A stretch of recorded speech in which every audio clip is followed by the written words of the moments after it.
wabarakatuh. Halo semuanya, perkenalkan nama saya Lira Febriani dari Prodi Pendidikan Ekonomi Angkatan 2023 dengan NIM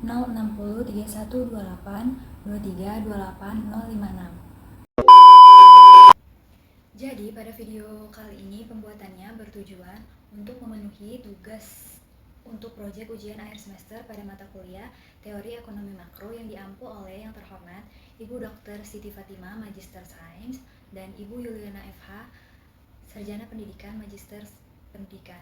Baiklah, langsung saja. Jadi video kali ini saya akan mengulas sekaligus mencoba memberikan penyelesaian terkait salah satu permasalahan yang terjadi di masyarakat. Nah, untuk contoh permasalahan yang akan saya bahas di video kali ini itu salah satu dari permasalahan yang terjadi di masyarakat dan merupakan permasalahan yang ada dalam ekonomi makro, yaitu permasalahan pengangguran.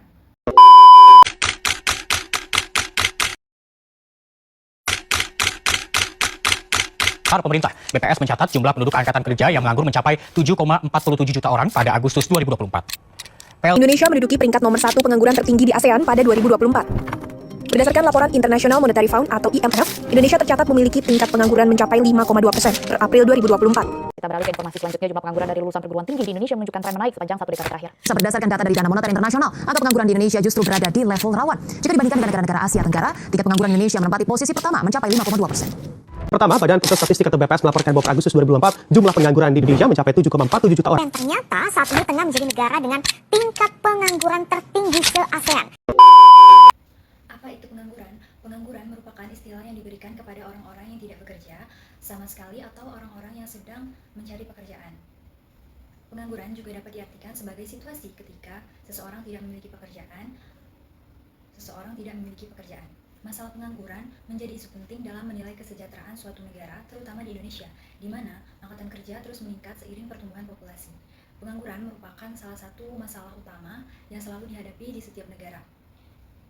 Ketika berbicara tentang masalah pengangguran, berarti tidak hanya berbicara tentang masalah sosial, tetapi juga berbicara tentang masalah ekonomi. Karena pengangguran selain menyebabkan masalah sosial juga memberikan pengaruh terhadap pertumbuhan ekonomi di suatu negara, khususnya negara yang sedang berkembang seperti negara Indonesia. Menurut penelitian oleh Putri pada tahun 2021, situasi pengangguran di Indonesia semakin kompleks, terutama karena dampak yang ditimbulkan oleh pandemi COVID-19. Pandemi ini menyebabkan berbagai masalah ekonomi seperti penurunan pendapatan, pelemahan nilai tukar rupiah, dan perlambatan pertumbuhan ekonomi di Indonesia. Kebijakan pembatasan sosial berskala besar atau PSBB yang diberlakukan oleh pemerintah juga turut berperan dalam mengurangi aktivitas ekonomi masyarakat. Pengangguran merupakan salah satu penyakit ekonomi yang sangat berpengaruh terhadap tingkat pertumbuhan ekonomi. Pengangguran mengakibatkan orang tidak memiliki pendapatan dan mendorong mereka jatuh ke jurang kemiskinan. Masalah pengangguran selalu menjadi permasalahan yang sulit terpecahkan di setiap negara. Pengangguran menurut teori Keynesian dianggap selalu wujud dalam perekonomian karena permintaan efektif yang terwujud dalam masyarakat atau pengeluaran agregat adalah lebih rendah dari kemampuan faktor-faktor produksi yang tersedia dalam perekonomian untuk memproduksi barang-barang dan jasa. Tingkat pengangguran di Indonesia bisa kita lihat pada gambar-gambar yang tertera berikut. Ini merupakan data-data tingkat pengangguran di Indonesia pada tahun 2025.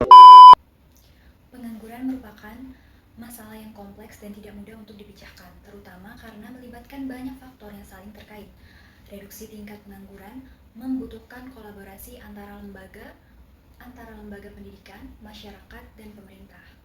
Menurut penelitian yang dilakukan oleh Khadijah tahun 2019, hasil penelitiannya menyatakan beberapa faktor penyebab pengangguran yang perlu diperhatikan.